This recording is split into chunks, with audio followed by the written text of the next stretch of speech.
هذا الجولة الأولى في مباراة المتناقضات كما قلت أيها السادة والسيدات بين فريقي أولمبيك سافي واتحاد طنجة. كرة ملعوبة كتمشي على مستوى الجهة اليسرى من جانب أحمد محمدين، خرجات تماس لفريق أولمبيك سافي تلعب بشكل سريع من عبد الله مهدي لفائدة اللاعب المهدي النمري غير حتى على العرضية بالفعل كيتمكن من ذلك. هذه خطيرة خطيرة خطيرة خطيرة خطيرة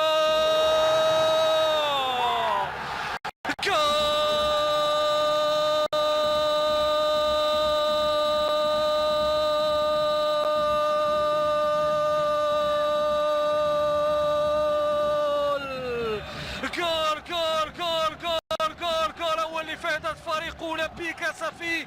يتمكن ايها السادة والسيدات في حدود الدقيقة 9 من تسجيل الهدف الاول، والموقع اظن بانه اللاعب عبد الله مهدي في انتظار تاكيد ذلك. نتابعوا اللعبات بهذه الطريقة بالفعل من المهدي النمري، يستغلها عبد الله مهدي امام ارتباك واضح على مستوى دفاع فريق اتحاد طنجة، وبالفعل ياتي الهدف مبكرا. رجعات بالشكل سريع من طرف فريق اتحاد طنجة، لكن دائما نفس الملاحظة. هذه خطيرة خطيرة خطيرة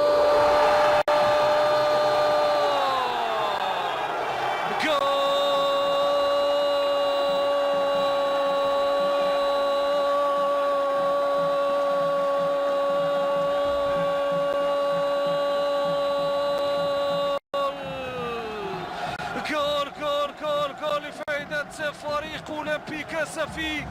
يفعلها اللاعب النمري ويتمكن من إضافة هدف ثاني يقرب فريق أولمبيك سافي من تحقيق النقاط الثلاث في هذه المقابلة، في ظل أكيد عجز كبير على مستوى الأداء وعلى مستوى النتيجة من جانب فريق اتحاد طنجة.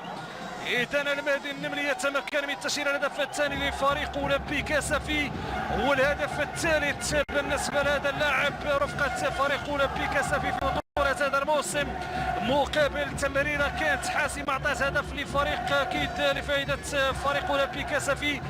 ونتابعوا لإعادة الطريقة ديال التمرير.